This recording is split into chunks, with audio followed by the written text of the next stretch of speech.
तुम्हाला एक माहिती असेल ना, कन्स्ट्रक्टर न लिहिता सुद्धा मी याला डेटा पास करू शकतो. मी ज्या सिक्वेन्समध्ये शिकवतोय ना, इंटरव्ह्यूअरचा क्वेश्चन क्लासेस आणि ऑब्जेक्ट असेल ना, ह्याच सिक्वेन्समध्ये सगळं शेवटपर्यंत सांगायचं जे तुम्हाला मी आजच्या लेक्चरला शिकवणार आहे. तर कन्स्ट्रक्टरचे टाईप तुम्हाला माहिती आहेत का? जर तुम्ही एखाद्या टाईपचा कन्स्ट्रक्टर देत असाल तर डिफॉल्ट कन्स्ट्रक्टर किंवा नो आर्ग्युमेंट कन्स्ट्रक्टर आपल्याला येत. हा डेटा कॉपी होईल पहिला पॅरामीटरमध्ये पॅटलॉगमध्ये. हा डेटा कशात कॉपी होईल? मोबाईल नंबर मॉब नंबरमध्ये. ह्याच्यामध्ये चेंज असेल की नाही? 0 प्रिंट होईल का आता? आता मोबाईल नंबर प्रिंट होईल की नाही? मोबाईल नंबर प्रिंट झाला. हा कन्स्ट्रक्टरचा यूज आहे. कन्स्ट्रक्टर का सांगा? मुळात आहे ना, ऑब्जेक्ट बनवला की कन्स्ट्रक्टरला कॉल जातो. कळतंय ना? मग चला नेक्स्ट टॉपिक पॉईंट लिहून ठेवा. कन्स्ट्रक्टर क्लासेस आणि ऑब्जेक्ट कळलंय ना? कन्स्ट्रक्टर. ठीक आहे, चला आता इथनं पुढचे ना, जेवढं गरजेचं आहे ना तेवढंच बोलूया. म्हणजे काय? कन्स्ट्रक्टरला कॉल कसा जातो वगैरे. कन्स्ट्रक्टरला किती टाईपचे कन्स्ट्रक्टर असतात? किती टाईप? CPP मध्ये किती टाईपचे कन्स्ट्रक्टर असतात? 3 4 काय? 3. बरं सांगा 3 टाईप कोणते? Default constructor, no argument constructor, default constructor same आहे असं बोलू शकता सुरुवातीला. डिटेलमध्ये विचारलं तरच सांगायचं. ठीक आहे, आपण असं घेऊया नो आर्ग्युमेंट किंवा default constructor, parameterize constructor, copy constructor. ठीक आहे, चला मग हेडिंग लिहिली कन्स्ट्रक्टर. मग आता तुम्हाला एक सिनारिओ सांगतो, लक्ष द्या सगळ्यांनी. लक्ष द्या. तुम्हाला माहिती आहे का कन्स्ट्रक्टरचा वापर आहे ना, इन्स्टन्स व्हेरिएबल फक्त इनिशियलाइज करण्यासाठी होतो असं नाही आहे. तर सगळ्यात आधी ह्या पर्स्पेक्टिव्हने विचार करू की कन्स्ट्रक्टरचा वापर कशासाठी नेमका केला असेल. हा तुम्हाला कोड दिसतो ना, इथे जो डेटा आहे ना तो हार्ड कोडेड आहे. हार्ड कोडेड म्हणजे ऑलरेडी दिलेला आहे, फिक्स आहे ना. हा डेटा चेंज केलाय का मी? नाही. पण मला जर हा डेटा ऑब्जेक्ट बनवताना कोणीतरी दिला पाहिजे, युजरने दिला पाहिजे किंवा ऑब्जेक्ट बनवताना आला पाहिजे, तर मी ह्याला काय करेन रे? याला डेटाच नाही देणार. आता तुमच्या लक्षात येते का? पॅटर्न लॉक मी इथनं पास केला का? नाही. डायरेक्ट आलाय का? नाही. मी काय करेल? याला पास करेल. मग आता बघा मला सांगा, याच्यासाठी आपल्याला कोणाचा मदत घेता येईल? कन्स्ट्रक्टरचे. तुम्हाला एक माहिती असेल ना, कन्स्ट्रक्टर न लिहिता सुद्धा मी याला डेटा पास करू शकतो. ऑब्जेक्ट बनवायचा, क्लासमध्ये मेंबर फंक्शन लिहायचं सेटर. अरे सेटर काय करतं? सेटर बाहेरून डेटा घेऊन येतं आणि जे क्लासमधले मेंबर्स आहेत ना त्यांना ते काय करतं? डेटा सेट करतं, नवीन डेटा असाइन करतं. हे अरे कळतंय ना? मला सांगा, मी जर ह्या क्लासचा ऑब्जेक्ट बनवला, आता तुम्हाला ना गरज कळली पाहिजे. इंटरव्ह्यूअर तुम्हाला विचारणार कन्स्ट्रक्टर काय आहे एक्सप्लेन कर आणि कन्स्ट्रक्टरचा यूज सांग मला. लोक काय सांगतात माहिती आहे का? कन्स्ट्रक्टर विचारला की लोक एवढं सांगतात, ऑब्जेक्ट बनवलं की कन्स्ट्रक्टरला कॉल जातो, क्लासचं नाव कन्स्ट्रक्टरचं नाव सेम असतं. झालं. एवढंच आहे का रे? ॲक्च्युअल कन्स्ट्रक्टरचा यूज नाही सांगितलं आपण. आपण कन्स्ट्रक्टर कसा दिसतो त्याचं बिहेवियर सांगितलं का? नाही. आपण कसा दिसतो हे सांगितलं. क्लासचं नाव कन्स्ट्रक्टरचं नाव सेम असतं. ऑब्जेक्ट बनवला की कन्स्ट्रक्टरला इम्प्लिसिटली म्हणजे ऑटोमॅटिकली कॉल होतं हे सांगितलं. पण कन्स्ट्रक्टरचा यूज सांगितला का? ॲक्च्युली कन्स्ट्रक्टरचा यूज बघा, जर तुमच्या क्लासमधले मेंबर्स आहेत म्हणजे डेटा मेंबर्स आहेत, त्यांना बाहेरून डेटा पास करायचा असेल तर आपल्याकडे 2 ऑप्शन असतात. एक तर फंक्शन आपण एखादं लिहू शकतो आणि त्या फंक्शनला पॅरामीटरमध्ये पास करून तो डेटा सेट करू शकतो, किंवा दुसरा डायरेक्ट ऑप्शन असा आहे, कन्स्ट्रक्टरलाच पॅरामीटराइज कन्स्ट्रक्टर लिहायचा. कन्स्ट्रक्टर कसा लिहायचा? पॅरामीटर. म्हणूनच मी तुम्हाला हा टॉपिक चालू करण्याच्या आधीच विचारलं होतं, कन्स्ट्रक्टरचे टाईप तुम्हाला माहिती आहेत का? 3 टाईप तर माहिती पाहिजेत. एक नो आर्ग्युमेंट और डिफॉल्ट कन्स्ट्रक्टर असतो, दुसरा पॅरामीटराइज कन्स्ट्रक्टर असतो आणि तिसरा मग हे चला हे पटपट संपून घेऊया आणि मग पुढचे पॉईंट बघूया. चला लक्ष द्या. आता मी इथं काय सांगतोय कोड लिहू नका, फक्त लक्ष द्या. मला सांगा, मी ऑब्जेक्ट बनवला. 2 पैकी मी एका सिनारिओमध्ये ऑब्जेक्ट आता ह्याच्या पुढे बनवत जाईल. 2 सिनारिओ मगाशी शिकवले. एक नॉर्मल म्हणजे स्टॅक फ्रेममध्ये जाणारा, दुसरा हीप वरती जाणारा. चला हे लक्ष द्या, मागे झोपू नका. आता बघा प्रश्न,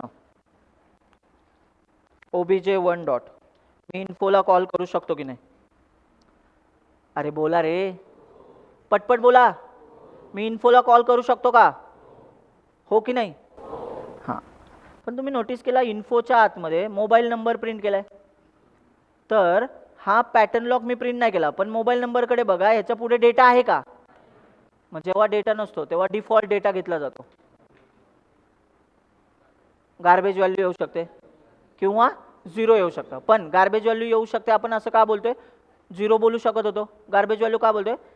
ऑलरेडी असलेली कुठली तरी व्हॅल्यू त्याला असाइन होऊ शकते आणि त्याला गार्बेज व्हॅल्यू आपण म्हणतो, जे आपल्यासाठी युजफुल नाही आहे. मग बघा बरं, मी हा कोड कंपाईल करतो, लक्ष द्या सगळ्यांनी. ठीक आहे, कंपाईल केला कोड, रन करतो, नोटीस करा आला 0. कळते का? मग आता इथे ही सेम डेटा तुमच्या मशीनवर दिसेल याची गॅरंटी नाही आहे. तुम्हाला इथे गार्बेज व्हॅल्यू पण दिसू शकते. अरे कळते का? नक्की कळालं ना? मग आता मला सांगा, ह्याला जर प्रॉपर मोबाईल नंबर वगैरे मला डेटा युजरकडनं घेऊन द्यायचा आहे, तर आता तुम्हाला माहिती आहे CPP-मध्ये युजरकडनं डेटा घेण्यासाठी सीन वापरलं जातं. काय वापरलं जातं? सीन. मग आपण आहे ना त्याला असं बोलू शकतो की तू डेटा पास कर. ठीक आहे, पण आपण काय करूया, युजरकडनं सीन सी आउट घेताना टाइमपास होईल, कारण सीन सी आउट सोपं आहे एकदम. ठीक आहे, त्याऐवजी आपण काय करूया, हार्ड कोडेडच डेटा ऑब्जेक्टमधनं पास करूया. मग कसा पास करायचा, लक्ष द्या. आता मला पहिली गोष्ट तर सांगायचं आहे, बोलू नका, लक्ष द्या. बघा इथून आलो, इथं ना मी एक कन्स्ट्रक्टर लिहितो. काय लिहितो? कन्स्ट्रक्टर. मी कन्स्ट्रक्टरचा वापर कशासाठी करतोय, लक्षात ठेवा. मी कन्स्ट्रक्टरचा वापर कशासाठी करतोय? युजरकडनं डेटा पास करण्यासाठी करतोय. इथं मी हार्ड कोडेड व्हॅल्यू दिला का? नाही. म्हणजे कन्स्ट्रक्टरचा यूज तुमच्या लक्षात येतोय का? इंटरव्ह्यूअरने जर तुम्हाला विचारलं कन्स्ट्रक्टरचा वापर कशासाठी केला जातो, तर तुम्ही चुकीचा आन्सर देऊ नका. याचा चुकीचा आन्सर काय माहिती आहे का? ऑब्जेक्ट बनवल्यावर कन्स्ट्रक्टरला कॉल होणे, हे चुकीचा आन्सर आहे. प्रश्न काय होता? कन्स्ट्रक्टरचा वापर कशासाठी करायचा. मग तुमच्याकडे 2 ऑप्शन्स आहेत, 2 आन्सर्स आहेत. 2 आन्सर म्हणजे पहिलं एक आन्सर, दुसरं आन्सर, असं सिक्वेन्समध्ये सांगायचं. पहिल्यांदा हे सांगा, इन्स्टन्स व्हेरिएबल इनिशियलाइज करणे नका सांगू. पहिल्यांदा बोलायचं की डेटा जर आपल्याला हार्ड कोडेड डेटा व्हेरिएबलला द्यायचा नसेल, मेंबर्सला द्यायचा नसेल, तर आपण बाहेरून डेटा पास करू शकतो, आणि तो बाहेरून येणारा डेटा आपण कन्स्ट्रक्टरमध्ये पास करू शकतो. बरोबर? कन्स्ट्रक्टरला ऑटोमॅटिकली कॉल जातो, त्यामुळे आपल्याला एक्सप्लिसिटली कन्स्ट्रक्टर कॉल करावा लागेल का? नाही. ऑब्जेक्ट बनवल्या कोणाला कॉल देईल? म्हणजे डेटा पण आला, डेटा आला की फक्त आपल्याला तो काय करायचा आहे? असाइन करायचा आहे. हे कळतंय का नक्की? तुम्हाला कळत असेल, मी तो सिक्वेन्स सांगतोय. मी ज्या सिक्वेन्समध्ये शिकवतोय ना, इंटरव्ह्यूअरचा क्वेश्चन, क्लासेस आणि ऑब्जेक्ट असेल ना, ह्याच सिक्वेन्समध्ये सगळं शेवटपर्यंत सांगायचं, जे तुम्हाला मी आजच्या लेक्चरला शिकवणार आहे. अरे कळते ना? हां ठीक आहे, चला बघूया आता पटपट. सांगा मला इथे मोबाईल, इथे आलो,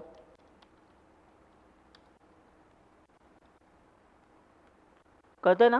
हां सांगा इथे काय करणार. Standard string. आता मी तो पॅटर्न लॉक आहे ना, त्याचं नाव शॉर्टकटमध्ये लिहितो, पॅट लॉक. ठीक आहे, असं लिहिलं. एक्झॅक्ट पॅटर्न लॉक लिहिल्यावरती काय होणार आहे? हे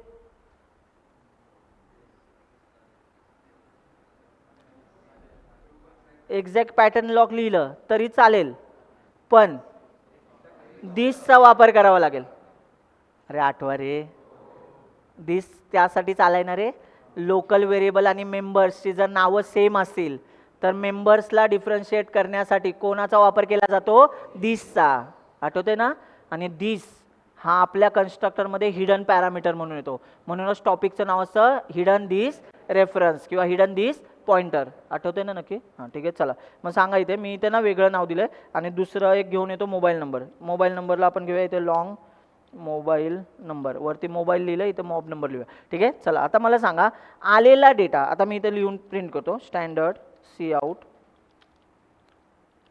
मी कन्स्ट्रक्टरचा आधी वापर शिकवला आहे तुम्हाला, आणि मग आपण बघूया की कन्स्ट्रक्टर नेमकं कसं, किती टाईपचे कन्स्ट्रक्टर असतात, त्याचा एक एक एक्झाम्पल बघून घेऊया. ठीक आहे, चला इथं आलो, स्टँडर्ड एंडेल. मला सांगा आलेला डेटा. आता मी अशा पद्धतीने ऑब्जेक्ट बनवू शकतो का?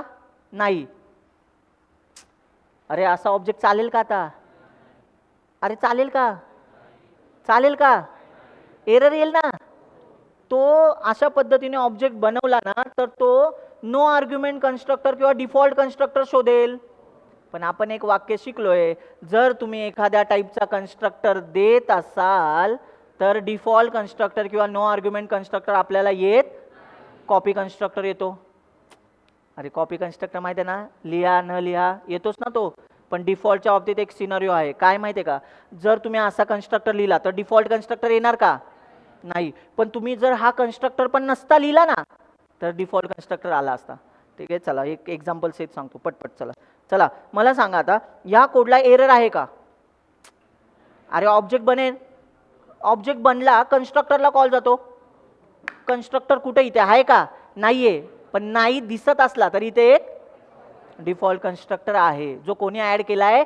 कंपायलरने ऍड केलाय. प्लीज लक्ष द्या बरं का, हरवू नका. मग मी हा कोडला एकदा तुम्हाला कंपाईल करून दाखवतो. ठीक आहे, कंपाईल झाला की नाही, एरर आला का? पण आता हेच बघा, मी इथे आलो आणि कन्स्ट्रक्टर मी वेगळ्या पद्धतीने लिहिला, याला पॅरामीटराइज कन्स्ट्रक्टर म्हणतात. काय म्हणतात? पॅरामीटराइज. 3 टाईपचे कन्स्ट्रक्टर, ठीक आहे, लक्षात ठेवा. आता कंपाईल करतो, दिसला का एरर? तो म्हणतोय no matching function call for, बघा ना, तो मोबाईल ब्रॅकेट, तो म्हणतोय अशा टाईपचा डिफॉल्ट कन्स्ट्रक्टर मला सापडत नाहीये.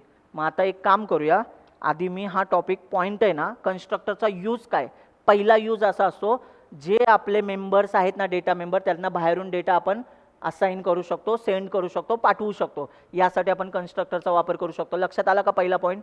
अरे ऐका, इंटरव्ह्यूच्या तयारीसाठी ही रिव्हिजन इनफ आहे की? एवढं जरी नीट ऐकलं ना आजच्या लेक्चरला तुम्ही, तरी तुम्हाला इंटरव्ह्यूमध्ये रिवाईज करायची गरज नाही. एवढंच फक्त तुम्हाला सांगायचं आहे, कन्स्ट्रक्टरचा वापर काय आहे ते सगळे टॉपिक मी व्यवस्थित सांगणार आहे, काळजी करू नका, ठीक आहे. चला आता एक काम करूया, ठीक आहे. मला सांगा, ह्याला हा एरर देत राहील, मग आपण ह्याला काय म्हणायचं आहे, याला तो एक्झॅक्ट मॅच करायला पाहिजे ना, म्हणून आपण इथनं डेटा पास करूया. चला, पहिला पॅरामीटर त्याला पॅटर्न लॉक पाहिजे ना, मग स्ट्रिंग आहे, मग मी इथनं पॅटर्न लॉक आता 10 आणि 20 पाठवतो. हा पॅटर्न लॉक आहे समजा आपला पासवर्ड, आणि मोबाईलचा नंबर आपण तोच देऊया, 7385092120, ठीक आहे. आता मला सांगा, हा डेटा कॉपी होईल पहिला पॅरामीटरमध्ये पॅट लॉकमध्ये, हा डेटा कशात कॉपी होईल? मोबाईल नंबर, मॉब नंबरमध्ये. पण मला सांगा, ह्या डेटा इथपर्यंत आलाय, पण तो ह्या मेंबर्समध्ये कॉपी झाला का? तो कॉपी करण्यासाठी आपल्याला इथे 2 लाईन लिहाव्या लागतील ना, दिस ॲरो. दिस नाही लिहायची गरज आहे, दिस नाही लागणार. आता लिहिला तरी चालेल, पण नाही लिहिला तरी चालणार आहे. का सांगा? नाव सेम असतं ना, तर कोणाची पिक्चरमध्ये गरज होती? दिसची. नाव सेम आहे का? दिसची गरज आहे का? नाहीये. चला मग एक काम करूया, मी ना तरी पण एक काम करतो. आता बघा, नोटीस करा, इथे एरर नाहीये, हे तुम्हाला मला दाखवायचं आहे. मग अशी एरर होता, गेला की नाही एरर? म्हणजे याचा अर्थ आता तो त्या कन्स्ट्रक्टरला उडी मारतोय की नाही. मग आता मी ना ह्याला रन करतो, पण प्लीज लक्ष द्या, इन्फोला जेव्हा कॉल करेल ना, तेव्हा माझा मोबाईल नंबर, मी घेऊन आलेला मोबाईल नंबर असाइन केला का? घेऊन आलेला मोबाईल नंबर असाइन केलाय का? नाही केलाय. मग मोबाईल नंबर जर मी असाइनच नाही केलाय, तर मला इथे मोबाईल नंबर सापडेल का रे? म्हणजे हा काय परत दिसेल आपल्याला? 0 किंवा गार्बेज दिसेल. मग चला बघूया एकदा, कंपाईल केला, रन केला, 0. मग आता तुम्ही म्हणाल कन्स्ट्रक्टरला तर कॉल झालाय, मग तो आलेला डेटा असाइन का नाही झाला? कारण आपण त्याला असाइन केलाय का? नाही. मग एक काम करूया, आता असाइन करूया डेटा. कसा असाइन करायचा? बाहेरून आणलेला डेटा आपल्या कोडमध्ये काय करायचं आहे? असाइन करायचं. सांगा कसं असाइन करायचं? पॅटर्न लॉक, जे वरचं व्हेरिएबलचं नाव आहे बघा, हे नाव, हे पॅटर्न लॉक हा आपला व्हेरिएबल आहे, याच्यामध्ये जो आपण घेऊन आलेलो तो पॅटर्न लॉक कॉपी करूया, पॅट लॉक. हां, आता दुसरा सांगा, mobile number is equal to mob number. Done आहे. आता डेटा कॉपी झाला की नाही? मग आता जर आता मी एवढंच केलं, आता हे आन्सर बघा आणि आत्ताचा आन्सर बघा, ह्याच्यामध्ये चेंज असेल की नाही? 0 प्रिंट होईल का आता? आता मोबाईल नंबर प्रिंट होईल की नाही? मोबाईल नंबर प्रिंट झाला. याचा अर्थ जेव्हा तुमच्या क्लासमध्ये, मला सांगा पहिली गोष्ट, कन्स्ट्रक्टरचा यूज काय आहे? तर जेव्हा आपल्याकडे डेटा मेंबर्स आहेत आणि त्याला आपल्याला बाहेरून व्हॅल्यू आणायच्या असतील, तर आपण सगळ्यात आधी कोणाचा वापर करू शकतो? कन्स्ट्रक्टरचा. कारण कन्स्ट्रक्टर हा भारी माणूस काय, कन्स्ट्रक्टरला इम्प्लिसिटली कॉल जातो, म्हणजे ऑटोमॅटिकली कॉल जातो. स्पेसिफिकली कॉल करावा लागतो का? नाही. आणि बघा बरं, आपण पॅरामीटराइज कन्स्ट्रक्टर लिहिला आणि बाहेरून डेटा आला, तो त्याला पास केला. हा कन्स्ट्रक्टरचा यूज आहे. कळलंय?